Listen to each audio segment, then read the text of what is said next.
Ти благодарам за ваквите ведри и храбри предвидувања. Јас мислам дека јас сум тој кој што ги убива, онака ги сече луѓето. Не, еднаш неделно ќе дојдеме тука ќе плачеме. Наредниот подкаст ќе биде 30 минути плачење, само тоа малку мета ќе го направиме.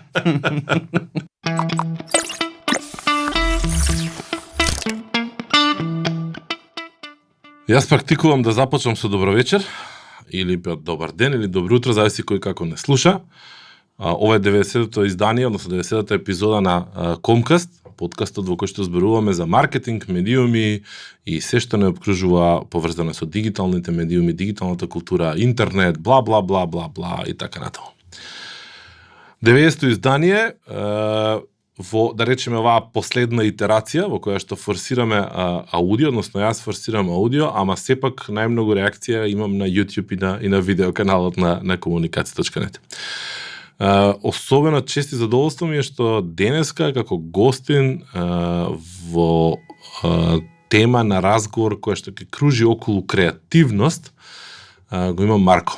Марко, ја упорно заборавам презимето како ти беше, ако воопшто е битно да го Вон Рибентроп. Не. Данска, не. Ама не. Не, Стојановиќ.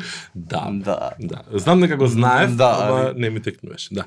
Значи, Марко е човек кој што, поправиме ако грешам, креативноста своја слободна ја тестира најмногу на Твитер. Па, отприлика. И на MySpace, ама таму веќе никој не гледа, така што тие гениални пошалици таму пропаѓаат. Ама ова е веќе втора епизода во серија кој што како што ми го спомнувате MySpace. Ана ми го спомна минатата недела MySpace, сега ти ми го спомнаш MySpace. Дали ова е некаков знак од интернет боговите дека треба да посебна емисија да посета направил тука нека. Па може, ама ја никогаш немав на MySpace. Ти имаше профил таму или не? Не. Немав. Јустари имав, ама покасно го направив чисто онака за да видам овие со музикиве, со тоа шарените позадини што правеа и постоја. Не, MySpace таа доба ја скокна. Facebook имав кратко од 2006 до 2008 или кога и да се направи Facebook, не ми текнува, ама ти едно 2-2,5 години, вајда Twitter 2010 као еден од така по и толку. Во така нареченава креативна индустрија си од 2002 година, така некако го лоциравме почетокот твој. Да. Од тогаш навака самостоен креативец, креативец самосталец и дел од тимови во многу повеќе различни, да не речам, многу различни агенции во Македонија. Ајде на кратко нешто, како би се опишал на кратко себе си во таа, да речеме, професионална гледна точка? Како? Убаво си кажа, не знам, Твитеров веројатно поише како некој креативен ауспух го користам, затоа што реално многу малку од работите што најчесто ги кажуваш на Твитер се апликативни можда у она мејнстрим креативна индустрија. Инаку, не знам, 2002-2003, значи комплетно различен период кога сме почнале, тоа стално го кажувам, знаеш, engagement сега, ако ти кажам, ти асоцира на конкретна работа, знаеш, engagement тогаш беше прстен на рака кога ќе стаи некој на капар за свадба отприлика, така што знаеш, многу се сменија работи од тогаш до сега. Имав среќа и некоја прилика да работам вајда мање више за скоро сите поголеми клиенти тука, затоа што пак 17-18 години се насобрало и сум акумулирал веројатно доволно за да можам вака да гостувам и да се правам дека сум многу паметен за некои работи и слично. Тоа ќе видиме дофина. Да. И сега после ова на прости реченици се свично ја копи правев во билборд. Да. Добро, на некој начин си сведок и си активен учесник во сите оние различни фази, од да речеме на златна доба која што почнувала во Македонија со тој адвертайзинг, со тие први агенции и слично, па до денеска кога имаме 300,000 трансформации, имаме нови различни проблеми, имаме развој на различни типови на кадри, на потреби и услуги од самите агенции. Реков дека темата денеска ќе не биде не креативност и ќе се обидеме да кружиме многу повеќе околу нејза, отколку да кружиме околу состојбата или фазите во кои што поминувала индустријата локално од аспект на агенции. За да поставиме некаква рамка, што за тебе значи или како гледаш на креативноста? Мислам, дали е тоа некаква способност, вештина, техника, се учи, ја имаш, ја развиваш, колку е важна, не е важна? За ова што го правиме, се глупава малку можеби да кажам дека сега можеби малку помалку, ама ќе дојдеме најверојатно и до тоа утекот на разговоров. Нема дефиниција на креативност која спојуваш две работи кои што навидом нели се можеби неспојливи и од нив создаваш нешто што е ново и што има некакво значење или некоја нели идеја, ако добро памтаме латински I see what you mean, значи у смисол дека сваќам што сакаш да ми кажеш, знаеш, која ти е поентата, односно идејата. У advertising конкретно или у маркетинг тоа е некој вид на примената уметност отприлика. Значи ние правиме комбинација од некои две работи, сите ова што го работиме нели како креативна индустрија, каде што земаме нешто што е конкретна информација која што треба да биде пренесена за оној што за кој што е намената и на тоа нели додаваш некаква креативност, односно креираш некоја приказна поврзана со тоа за да го издвоиш најверојатно и твојот бренд од 10 други многу слични на него и у зависност од тоа колку подобро ќе го залепиш тој втор елемент у приказнава, односно колку ќе биде тоа поинтересно, поразлично, поуникатно и слично, најверојатно и тоа што го правиш ќе биде по забележливо или нема. Знаеш, така што мање више ја речна темата. Креативноста порано била нешто што е поизразено, повидливо, да речеме вредно, наспроти денеска. Ќе стигнеме дали што влие за тоа да биде така, ако заедно се согласуваме дека е тоа така. Но дали тоа значи дека денеска нема потреба да бидеме креативни толку многу или само креативност има друга форма која што не е со оној аха момент како што бил можеби пред 15 години? Не знам, мислам дека малку се, целиот лендскейп се менува на многу различни нивоа и најверојатно уште ги немаме пофаќано сите. Дополнително бизнисот се менува на рачун на тоа што нели нови канали, диджиталот што знаеме ќе збориме и за него што е како е. Така што веројатно е комбинација од повеќе работи. Кога сме почнувале, памтам си поминувал месец можеби размислувајќи на една килер идеја која што нели треба да направи некаков ефект или импакт во кампањата. Денес го нема, што едноставна причина што све е фаст, убрзано до максимум и тука у таква констелација немаш доволно време да седнеш да размислиш, да направиш нешто можеби како што треба да направиш. Го збориме тоа заеднички. Диджиталот веројатно ако збориме веќе за диджитал, најверојатно треба да разграничиме за жал на ситуација во Македонија диджитал до она што е нели глобално. Кај нас можеби голем дел од диджитал се уште перцепцијата дека се сведува на тоа да правиме постови која и да можеби 80% од содржината ќе видиш кај нас на овој диджитал лендскейп е да речеме се сведува на постови. Ќе те вратам уште чекор назад, па ќе се префрлиме во диджитал, пошто секако дека тоа ќе не биде основниот дел од муабетот. Ама ајде вака, дали ако денеска ти даде некој месец дена време да размислиш за идеја и направиш нешто што е на ниво на креативност и совршеност од тоа што било пред 15 години, мислиш дека ќе го има истиот ефект како што го имало тогаш? Како ефект врз публиката? Да. По принцип, веројатно да, затоа што оно што е добро, например, можеби како диджитал е што сега многу подобро можеш да стигнеш до оној до кој што си планирал да стигнеш, знаеш. Мислам, традиционални медиуми уште се ефикасни, а меѓутоа далеко тоа дека го има тој нели таа моќ да стигнат до оние до кои што е наменето, знаеш. Да, окей, ТВ гледаност, нели вестници, принт, сето тоа што полека стануваат некои диносауруси од аспект на канали. Мала дигресија, многу ми ова смешно, секогаш ми онака ми текнува кога збориме за тие традиционални.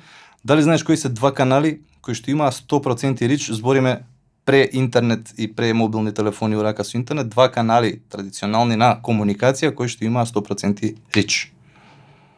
Не знам. Едниот е флаер вајде, не знам. Не.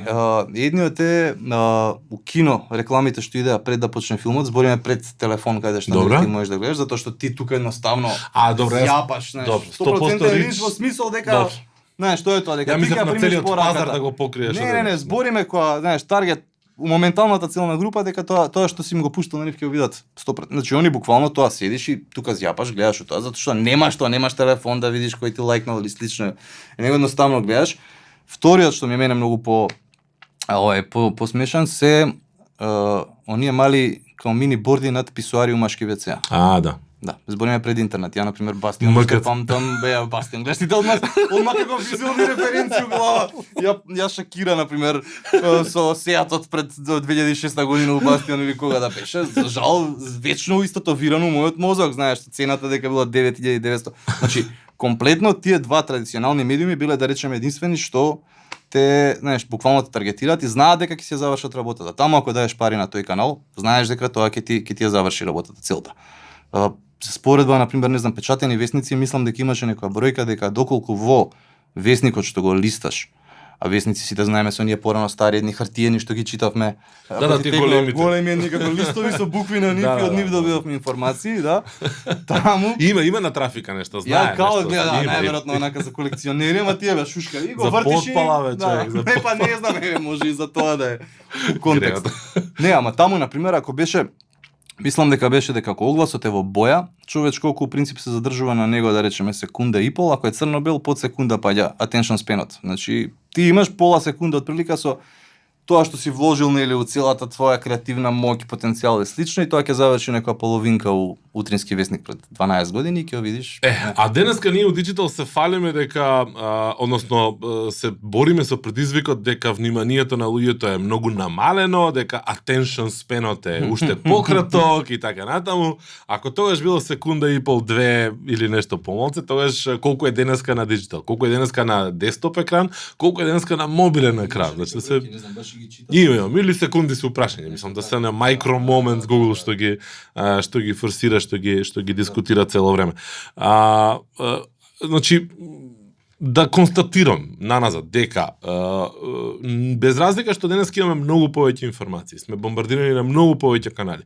Имаме многу повеќе репетитивност на една иста малтене брутална порака и се тоа под влијание и на диджитал. Сепак твојот став и твојата претпоставка или мислење, можеби искуство се надевам, е дека ако имаме добро сработена креативна кампања, добро разработена комуникација и добра визуелна претставување на тоа, дека може да го очекуваме оној ефект кој што таа комуникација можела да го постигне пред оваа презаситеност на канали. Веројатно да, гледај, дигитал е и тоа е малку исто доста чудно у смисол дека се уште негде лепди лево десно. Знаеш, дигитал е претежно канал. Значи тоа е и ние кога збориме, знаеш, дигитални кампањи, као порано кога беа special effects додека ги имаше во 2 од 10 филмови. Кога го има 10 од 10, тоа више не е special, тоа едноставно се effects. Visual. Знаеш, тоа е да, исто и со дигитални, знаеш, дигитални кампањи веќе тие ќе бидат нормата. Значи секоја кампања ќе биде дигитална кампања затоа што не можеш да го заобиколиш ти тој канал. Па веќе е дигитално. Веќе е, да речеме, ајде, да.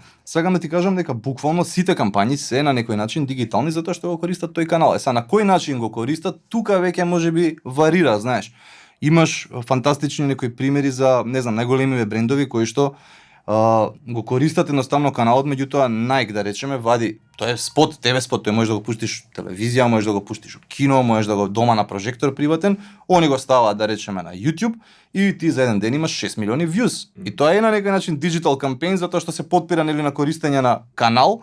Меѓутоа како форма да речеме тоа е класично видео условно кажано. Сега нормално они имаат можеби некои пропратни елементи тука кои што го дооправдуваат тој цел digital аспект, меѓутоа не знам, некои од најголемиве кампањи ако видиш у минативе години беа класични ТВ спотови едноставно само пласирани на диджитал канал. Да, знаат кога таргетираат, да можеби не знам се појавува на Супербол или се појавува на додела на Оскар или слично, знаеш, паметно го користи каналот, меѓутоа како форма најкампањите, не знам, Жилет, The Best Man Can Get, односно она што беше лани, тоа е класично видео. Она катастрофа на Пепси што беше со Кендал Дженер, е класично видео. Сите тие се нели као digital campaigns, квалификувани The Best Campaigns или добро. Меѓутоа генерално кога ќе видиш се подпираат на едноставно користење на каналот дигитален за да ја пласираш својата порака, знаеш.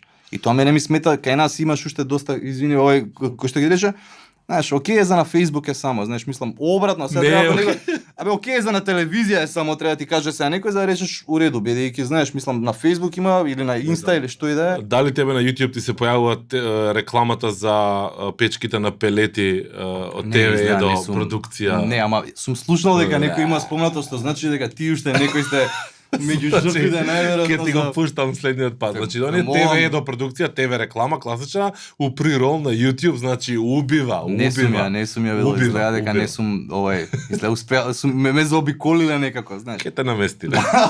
Праќање просто. Дори ја контра некои банери и понуди што може да ти ги препратам и слично. Сега, ова сега што го зборуваш, всушност го скока оној убавиот дел на диджитал кој што и ти си сведок и ние многу добро бевме сведоци кој што го живеевме. А тоа е делот кога имавме простори на диджитал, кога диджитал се уште беше и social одвоен канал, кога се обидуваше да се залепи без врска на телевизиската комуникација, меѓутоа имаше простор да направи нешто плюс. Имаше простор да направи некаков engagement, некаква апликација, некаква игра, некаква механика. И тоа беше периодот во кој што social беше earned channel, беше owned и earned channel. Кога Facebook ни даваше толку многу простор и толку многу досек или рич ни овозможуваше да едноставно ние бевме во позиција да чека да смислиме нешто креативно, да извадиме маста од тука. И тогаш се случува разноразни апликации, разноразни игри, разноразни механики, чуда врагови. Значи и на Инстаграм, и на Твитер, и на не знам каде. Со тек на време тој простор се скрати. Се кратеше, ајде не знам како да го именувам. И денеска сме во фаза во која што барем според моје објаснување, а ти ќе ми кажеш дали го гледаш така исто, века social каналите веќе долго време се paid канали, значи класични канали кои што се платени канали. Јас се сеќавам за клиенти, за брендови за кои што работиме со години, на глобално ниво доаѓа кампања и стратегија и ти вика од таму 2018, не знам каде, на глобално ниво за овој бренд social е paid канал. И они класика го третираат као класичен paid канал. Тоа е тоа. Ако имаме engagement, браво, супер нас. Али никој не очекува да има такво нешто. Никој не очекува нешто многу да се случува овде. Гледај, сега пред некој ден читав дека у принцип сега почнуваат као да мерат дека можеби ефективноста на тоа и не е толку голема, затоа што ти можеби директно не можеш да измериш колку тоа ти носи, нели, у продажба директно, освен ако не е некој што е исклучително sales oriented, дека све што е имидж поврзано, нема баш мерливости колку тоа тебе ти зголемило некој ревењу на крајот од годината или што и да е, знаеш, со твоите постови. Дополнително, мислам дека може да и ние прегоревме, не знам што да кажам, бидејќи стварно диджиталот е малку game changer за креативци од аспект на тоа дека наметнува темпо на работа кој што е многу по напорно и захтевно. Не знам, пред 10-12 години работиш кампања, викаш фотограф, он ти усликува, да речеме, не знам, девојката со телефонот у рака или што е да е, ти поминуваш 4 дена у ретуширање на фотографијата, лакираш ногти, чистиш влакна од коса или што и да е, ме разбираш, за тоа да го билборд, па ти доаѓа меч принт, ти се потпишуваш да видиш дали е тоа окей или не, за тоа се најде негде закачано на партизански или слично, а сега ти на 3 дена треба да генерираш идеи. И тоа, знаеш, станува малку тешко, станува напорно. Да е само еден клиент да го работиш, па ќе ти биде проблем, помножи го тоа со, не знам, 10 на 15, 20, што ги има нели секоја нормална, да речеме, стандардна агенција и станува се поголем и поголем проблем. Дополнително што најчесто работиме на брендови кои што едноставно не претрпеле некои технолошки иновации, може да работиш на млеко. Не можеш да кажеш сега млеко со екстра Wi-Fi или не знам разбираш се со болја резолуција е млеко, ова 4 кати е млеко. Мислам, тоа е млекото исто како што било, ти треба постојано да наоѓаш нови начини како да го направиш интересно. И се порано стандардни кампањи каде што ти ќе закачиш билборд или што и да е и ќе бидеш мирен после тоа месец и пол, во смисол ќе можеш да се посветиш да работиш на нешто друго, е малку поинаку. Сега што и да си направил, прво немаш време да го анализираш, да го средуваш толку многу, затоа што нели мора да се најде на твојот Instagram wall или на Facebook или кај да е.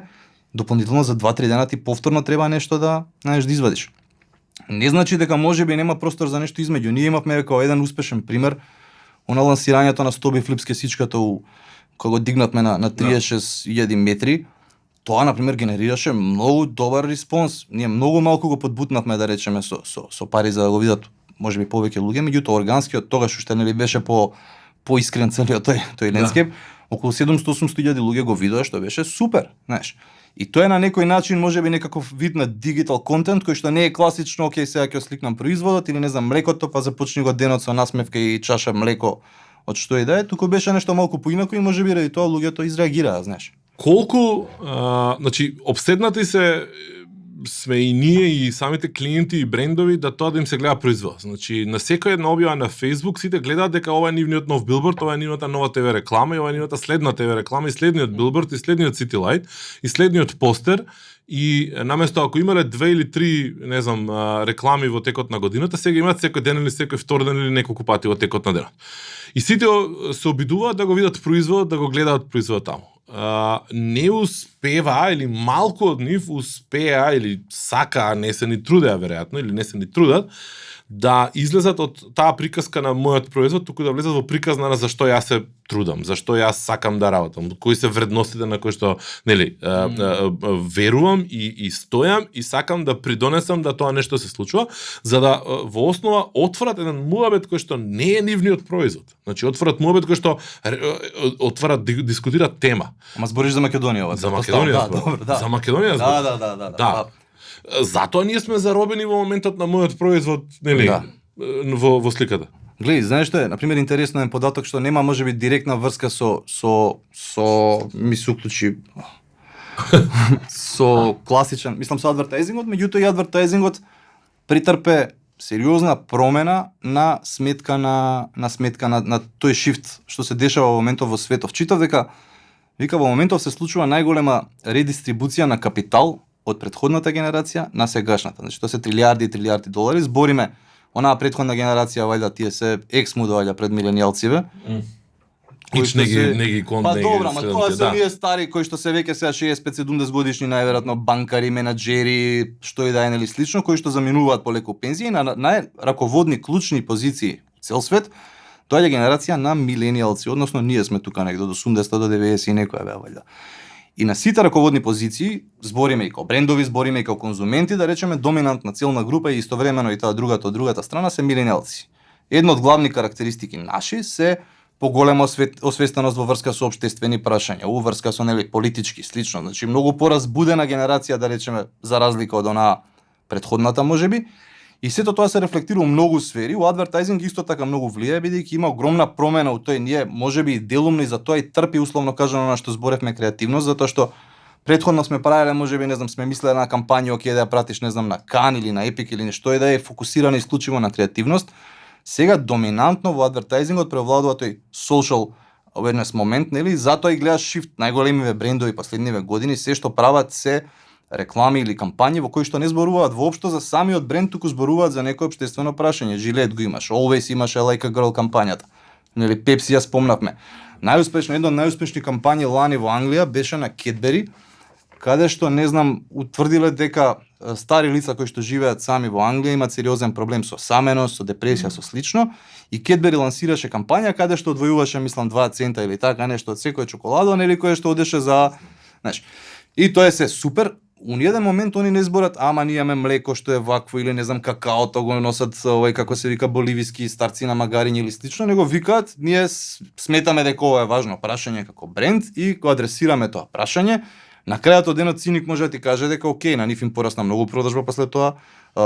Бренд awareness им се зголеми многу, знаеш, и на крајот. Што е тука приказката? Значи, овие приказни се тие приказни кои што ја даваат големата слика, кои што го креираат имиџот на брендот.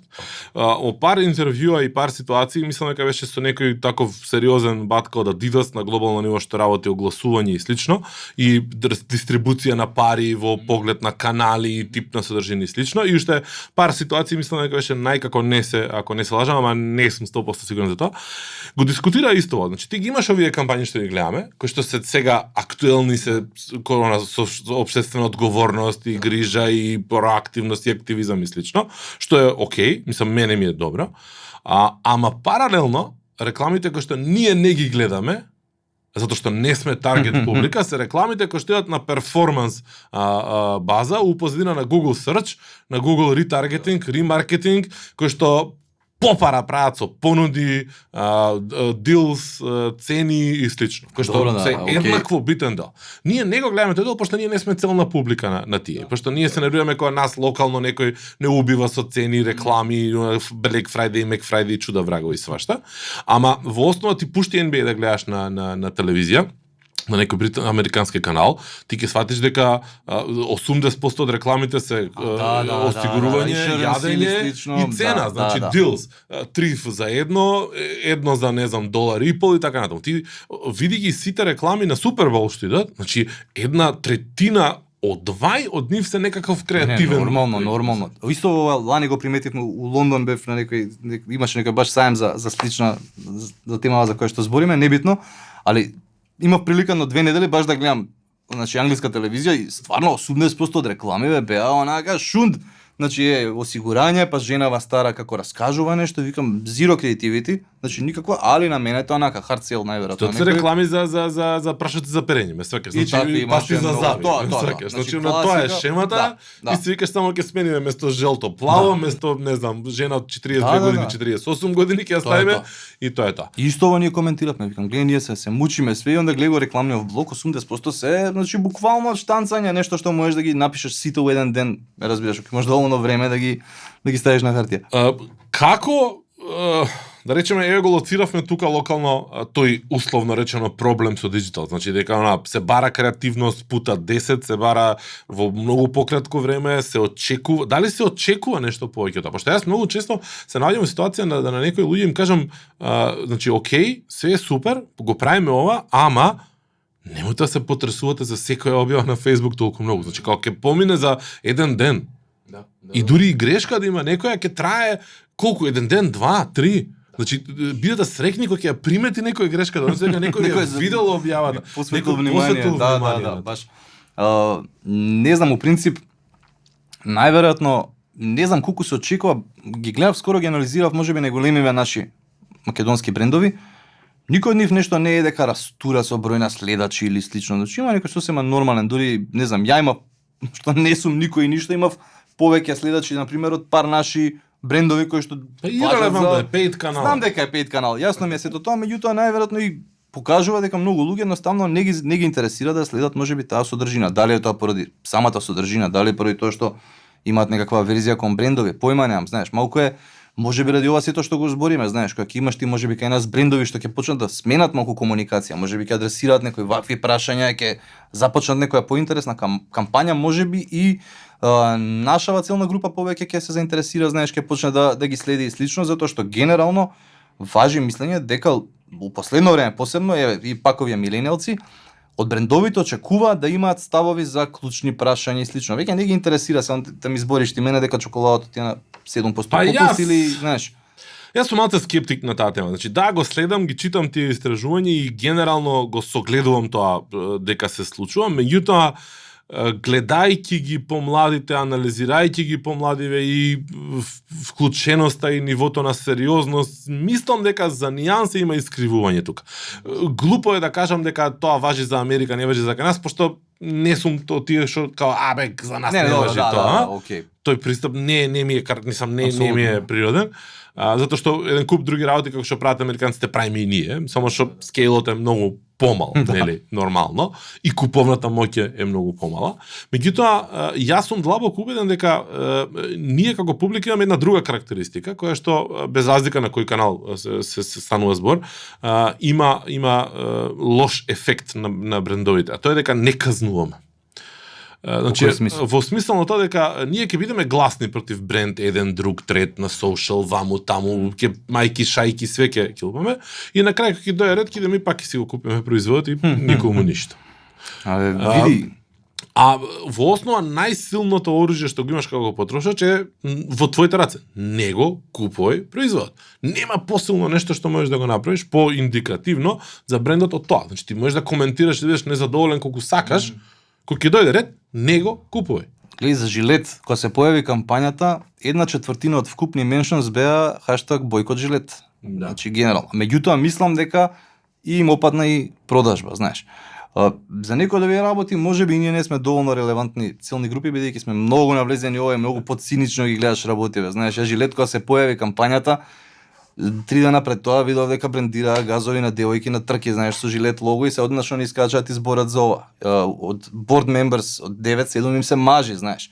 И сега ако си циник доволно ќе речеш, окей, има една компанија во Америка што се вика $1 Shave Club, која што е многу попопуларна кај оваа сега целна група, која што е многу поразлична, кажи. Па ја купија? И они ја купија? Да, одамна више. Не па, за тоа викам, ги гледаш како главна конкуренција, викаш дека овие ти влагаат некако и викаш окей, онда или ќе ги купиш на крај, или едноставно знаеш ќе смениш комуникација. Она што го правеа они беше окей, сега ние ќе бидеме хипен, знаеш, и ова и ќе адресираме нели social issues и слично, ама и тоа е slippery slope затоа што можеш да го направиш погрешно. Сега не знам, ти викам генерално верувам дека сите они тоа го прават со некоја причина, знаеш, мислам, не е случајност најголемиве светски брендови едноставно веќе не зборат толку многу за производ, зборат за работи кои што се нели као релевантни. Претпоставам дека тоа Nike со Каперник првата реклама, они не знам 6 милиарди нешто у селс, нека огромна. Имаше таму и многу нели онакви реднекс американци кои што се бунеа против сето тоа, али на крај они продажува им рипна многу, знаеш. А сега ќе зборуваме за новиот наратив во рекламите за Дедо Мраз и Нова година. Конечно, маркетерите оваа година има нови теми, нови аспекти да направат реклами и комуникација за Нова година. Да, малку внесеме морбидност, тоа е иначе традиционално весел празник, доста ни сите нели од среќа и слично. Да, тоа е доминираше како тема цела година и со нели од како почна цело ова што ни се случува од март наваму, се наметна нели тој дискурс и цело време нели social distancing, stay safe, меѓутоа и тоа им легна се цинично малку, ама стварно им легна на брендовите затоа што извадија убави емотивни кампањи, меѓутоа имаше еден добар микс каде што буквално земал некој, скоцкал една монтажа од едно 8 или 9 различни реклами и сваќаш дека 90% содржината е иста. Знаеш, мислам, ги имаш кадрите со празните улици, го имаш емотивниот voiceover, имаш можеби некој кадар од нели дедо и семејството преку прозор се допираат и слично, знаеш што окей, еднаш кога ќе видиш мултиплицирано толку пати, стануваш веќе оттрпнуваш и на тоа како порака, знаеш, и полека почнуваш можеби, не знам, ја барем лично во еден момент почнав да ги одбегнувам затоа што не ми ние оваа година одлучивме дека нема да правиме Олвеб конференција во март. Значи, уште во март, кога се почна целава приказка, кога Zoom стана секојдневие на сите, јас реков нема шанси да ние правиме нешто што е онлайн. Без разлика што Олвеб е онлайн, нели зборува за онлайн и за диджитал за се, форматот, искуството што треба да го обезбеди не е тоа. И како одминува месеците, неколку луѓе од време на време знаеа да ме прашаат, да ме препрашаат и да треба да им елаборирам на кратко, пошто не ќе фремнува да зборам, пошто ме болеше вака овде. Зошто сме одлучиле да не го правиме? И една од причините беше као не ќе да бидува yet another Zoom meeting. Да, и тоа мислам. И сега на крај зашто го спомнав ова, пошто ја завршуваме годината и гледаме Дедо Мраз на Zoom meeting без така. Мислам, не икав, дај нешто. Ама знаеш што е, гледај, генерално многу често е во наша бранша конкретно се случува, работиш на некој таск за некој проект, што е да е небитно дали продаваш чорапи или банани или не знам или кола или слично и нели некој вика еве ти истата идеја да речеме си ја украл од тука или слично, одмah се наоѓаат репери. И многу често тоа е коинциденција, бидејќи како што ти размислуваш, покрај тебе у светов има уште 100 милиони најверојатно луѓе кои што работат негде у некој адвертајзинг агенција у Источна Чешка или не знам у Куала Лумпур и слично, кои што размислуваат најверојатно слично како тебе и доаѓаат најверојатно до истото решение за истиот проблем. Годинава сите има ист бриф и тоа беше, знаеш, дополнително што беше тоа. Тој бриф се состоеше нели од неколку тие теми кои што сите ги знаеме, од Zoom meetings до нели stay safe, до дома, до празните кадри нели на улици и слично.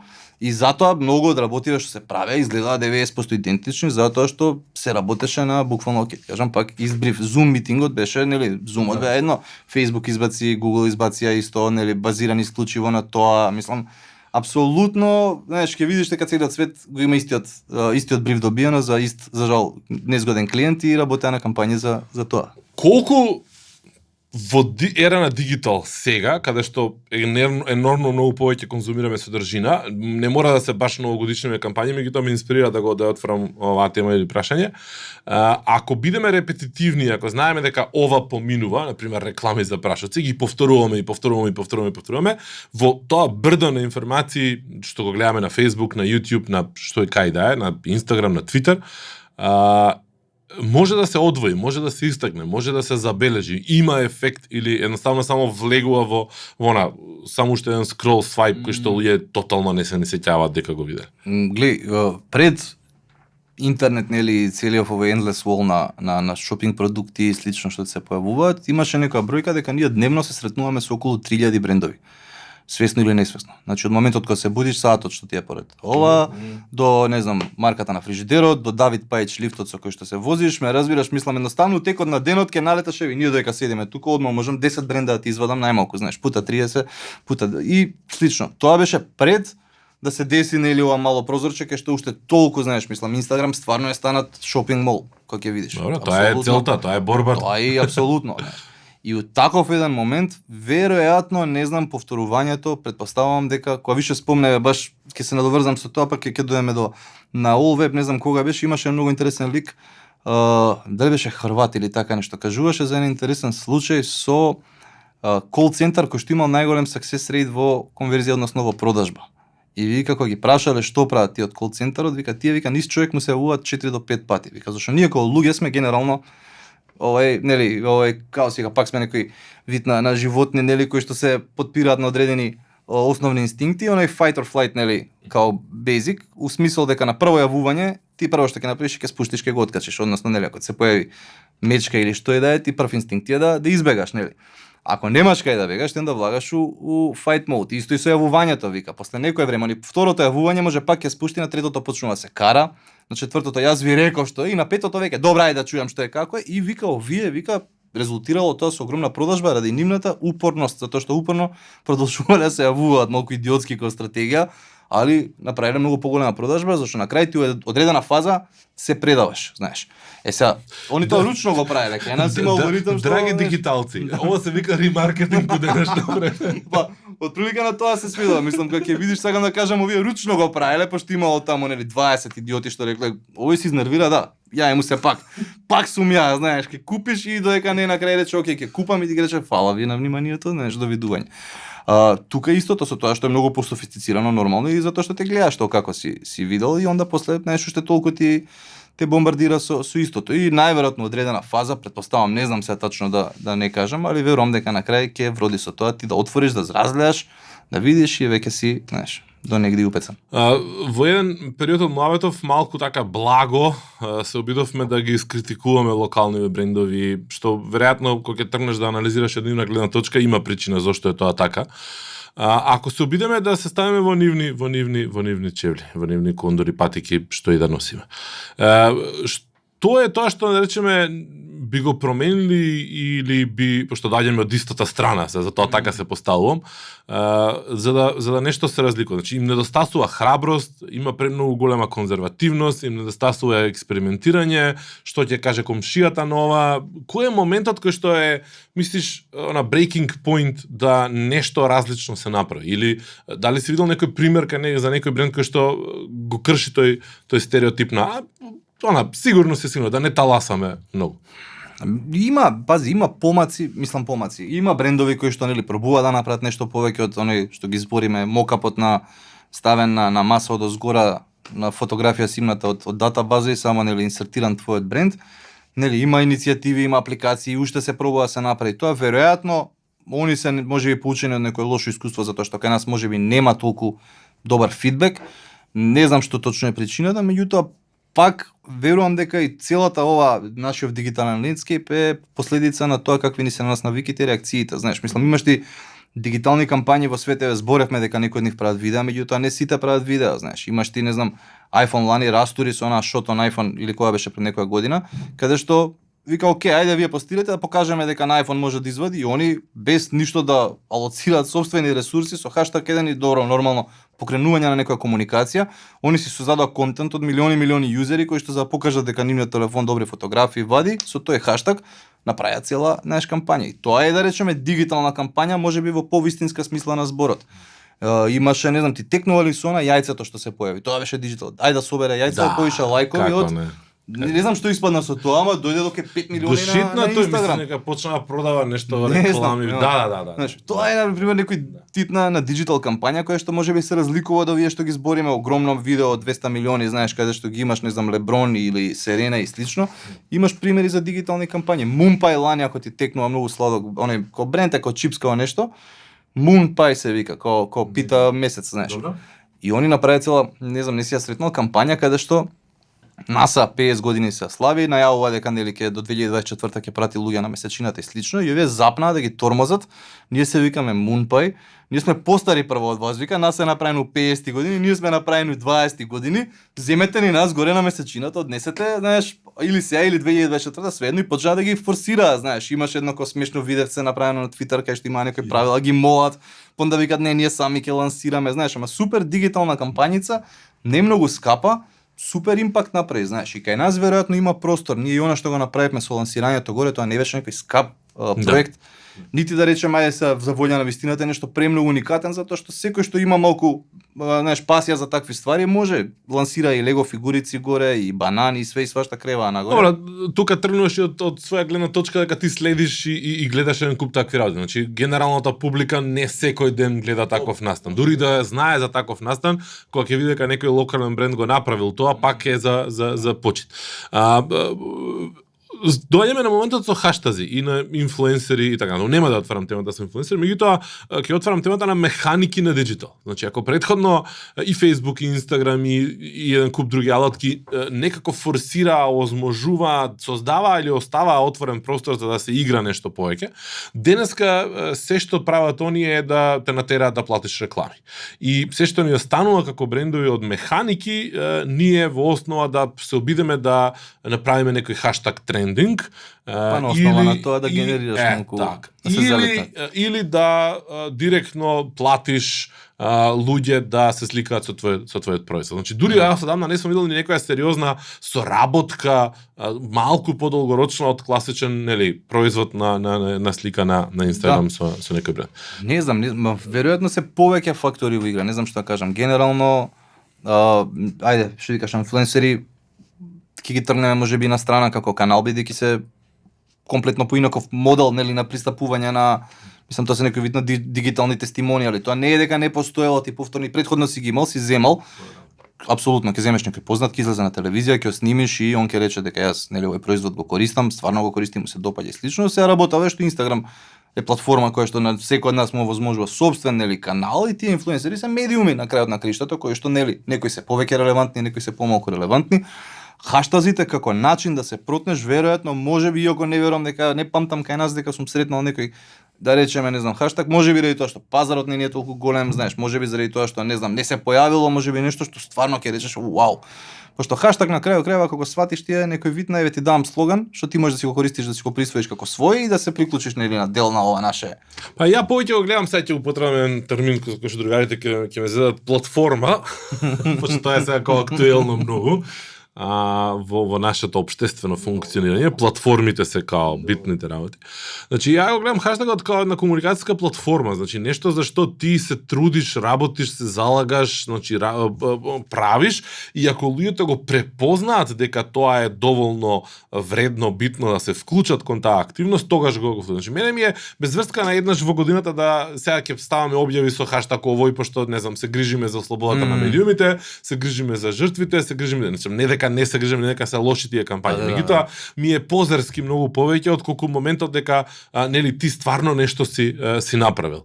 Да преземеш некаква акција. Па од тој аспект многу повеќе ми се видат некои иницијативи на некакви групи од оние женски, машки, домаќински работи, не знам, групи за поддршки, дечко на што склопува компјутери и така натаму. Да. Значи многу повеќе тие такви некои grassroots да ги наречам акции, активности, активизам, што и да ми се допаѓа, колку да сега ти како бренд се обидеш и нормално хаштагот мора името на брендот да ти стои, мислам таму, да се обидеш да го наметнеш на сила, пошто никој жив освен тие што ќе им даеш пари нема да го искористат, пошто ти немаш платформа позади, немаш искрена комуникација, искрена желба да нешто направиш, некој му дадеш некаква алатка и така натаму. Да, мене ме интересира сега баш да видиме како збориш, слушам и стварно низ глава ми пролетуваат примери од ретвитни оброк, не знам, од Донира компјутер и слично, дека можеби најиконичните хаштази во Македонија најчесто не биле сврзани со брендови, туку биле резултат на одредено можеби движење или иницијатива која што имало за цел нели да направи нешто фино. Не знам, немам пак ова, ама генерално најверојатно можеби од бренд би делувало малку поцинично, можеби викам не е доволно што викаш ако го инсертираш ти брендот у хаштагот си утепал хаштагот више стане, не знаеш, мислам онда веќе освен нели збориме се за брендови, за компании и слично. Така што појма немам, видиш, хаштази никогаш не сме имале некое спектакуларно искуство агенција да речеме вау, сега со хаштагов растуривме. Знаеш, мислам. Имавме ние едно добро искуство на времето кога имавме Buzzbase, тоа беше своевремено предвесник на инфлуенсерите, односно некоја форма за дистрибуција на содржина, небитно. А кажи со песна, не знам дали ти текнува на Кока-Кола, кажи Да. со песна, кој имаше цела кампања со таа беше една следната година после ние лименките, односно производите со имиња, Персонализираните, да. со имињата. И тогаш тоа помина доста добро, ама пак работевме, знам тој дел бевме малку вклучени во social делот, каде што во основа беше првиот после 5 или 6 хаштази кој што Кока-Кола ги работи у кампања, а првиот што органски, нормално со ред след на активности, Да почна да живее и само од почна себе. да живее и само од себе. Ама беше глобална, многу добро сработена, смислена кампања. Ние најдевме механика тогаш да помогнеме на целата таа приказка да органски го повлече хаштагот Добро, нели, и публика. едноставен и најверојатно и си носи некое значење. Добро, ама и големината на брендот тука игра улога. Добро, тоа Значи, плюс, големината на апсолутно. брендот игра улога, перцепцијата. Јас мислам дека многу тешко ние како циничен народ ќе може да направиме такво нешто за локален бренд, да повлечеме, да толку безрезервно влеземе и речеме, сега ова млеко, ова вода, ова не Да, знам. ќе се Таму што освен можеби кажи му на дедо ли како беше тоа. Верувај му на дедо. Верувај му на дедо. Тоа е хаштаг што треба да се врати во живот малку. Нема, не знам, гледај, хаштази у принцип се и на некој начин условно кажано, тоа е слоган со тараба пред него, мислам се да го симплифицираме. Пак е кратка порака, нели, која што е напишана у некоја форма, најчесто на слоган и не знам, генерално наназад ако тргнеш ти слогани у Македонија, не сме имале некој можеби што е не знам колку иконичен да речеме, има вакви кои што можеби се поише Да. тема на пародија, знаеш, на зезање, отколку нешто што реално кажеш, да, тој има стварно добар слоган и јас го, знаеш, го запамтив и еве се го користам, го цитирам. Има еден кој што веројатно ние постарите го памтиме и не е врзан со компанији, со бренд и со комуникација, меѓутоа не е ни као добро, е слоган, ама не е као хаштаг, пошто беше така. Мене ми е иконичен цело е кога има се. Добро, да, да речеме. Што викаш и тој го, знаеш, тоа е 20 години више, можеби стар, да. И повеќе, да. Тој си доби малку тогаш и на популарност поради тоа што луѓе го малку го модификува, па си, знаеш, му аплицира свои значења и слично. Али генерално да, и зашто се памти. Бе види, гледај, суштина е многу кога ќе разложиш ти адвертайзинг и слично и многу и комуникација, генерално ние се си има некои корени позади. Најбанален пример ќе ти кажам. Едно од најиконични македонски изречици е и то на К15. Да прашаш 100 луѓе ќе ти дадат различно толкување на истиот, меѓутоа лесно е, многу се памти лесно и ти можеш да го изрепродуцираш одма и да се чувствуваш поради тоа малку боле. Суштина тоа си води до малку покомплексна тема, начин на кој што ние учиме по пат на репродукција. Значи, у школа ти кога ќе доеш, кога ќе ти рече има 40.000 овци у Нов Зеланд, ти немаш појма, ама кога ќе те праша колку има Марко овци, ти викаш 40.000 наставничка, вика браво Марко, и тебе те лачи тука допамин затоа што си го репродуцирал тоа успешно. И ние тој модел на размислување не следи низ целиот живот. Ние генерално по пат на репродукција најчесто нели и школа и се останато учиш и после тоа го репродуцираш. Поп музика едноставно точно тие причини. За мој што полесно да научиш, да ја запамтиш, да ја изрепродуцираш, да ти лачи малку мозокот, нели, убави чувства и слично и да го купиш албумот. Кога ти кажам ја Hit Me Baby, одма викаш One More Time, ама ако пробам ту да ти цитирам сега некои лирикс ме разбираш од Латералус. Добро, можеш солото на бубневите да го отвориш од пневма. Да, или нешто така, тешко дека ќе го изрепродуцираме, знаеш. Се се сведува на тоа да бидеш што поедноставно, за да го запамтиш полесно, за да можеш да го изрепродуцираш. И со слогани исто. И тоа е се два збора, знаеш, мислам толку. Али луѓето одма го памти, одма лесно може да си го повтори, му дава некое свое значење, цело е кога има се исто така добар слоган, бидејќи уште збориме за него 20 години подоцна, знаеш. Да се обидеме да ја затвориме некако тема, иако мислам ја можам уште многу. Ајде да споиме, да речеме некаков обид за заклучок, препорака, согледување во визионерско во едината. Креативност и диджитал. Каде го гледаш тој спој сега? Да речеме, ова веројатно исто така несрекна 2021 едната му. Па тоа што од околу вака мислам дека многу слично ќе биде да спекна, нели, маркетинг веројатно доста малку посрамежливо ако нешто пркне таму, меѓутоа најверојатно повторно ќе биде исто. Не знам, ја чекам искрено да видам како ќе се смени, бидејќи целиот бизнис, нели, како што ти кажав, се менуваат повеќе причини, од начинот на комуникација до нели каналите на кои што се потпира се повеќе. Кај нас мислам дека ќе си тера уште некое време вака слично, затоа што има многу простор, можеби оваа година ти да правиш нешто што е можеби посмело и поразлично. По мене малку диджитал станува creativity killer. Зборам да речеме се од искуство на човек што поминал доста време агенции, каде што стварно тој притисок, а не е само диджитал, бидејќи за секоја агенција што работи традиционален маркетинг, адвертайзинг, кога ќе вметнеш ти диджитал, тоа е практично кој да си доизградил втора мини агенција во склоп на таа, затоа што апсолутно за секој бренд нагласе можеби дуплирани обврските со тоа што доека ти паралелно работиш на пекејџинг за некој бренд или организираш некоја бетел промоција или настан, ти треба да мислиш или на диджитал кој што е многу позахтевен, знаеш. И веројатно дали, не знам, можеби комплетно ќе се дораздвојат, конечно ќе си имаме како што имаш, знаеш, комплетно целосна дистинкција, можеби големиве агенции ќе најдат начин поинаку да го инкорпорираат тоа. Со ова темпо мислам дека за нив е малку напорно за сите нас, затоа што бара константна креативност, а ти секогаш се трудиш тоа што ќе оддадеш да биде до некој стандард, да не се смеат луѓе на крајот на криштата утре дека си направил некој пост што е можеби глупав. Бидејќи мисловниот процес ист, ја пак седнуваш да размислиш на некој пост, дали на крај ти ќе му направиш CSV JPEG или ќе го однесеш у печатница, го испринташ, претходно пак седнуваш да го работиш со исти алатки, исто алоцираш креативни ресурси, исто е све освен на крај што викаш окей, сега ќе постирам ова на фейс.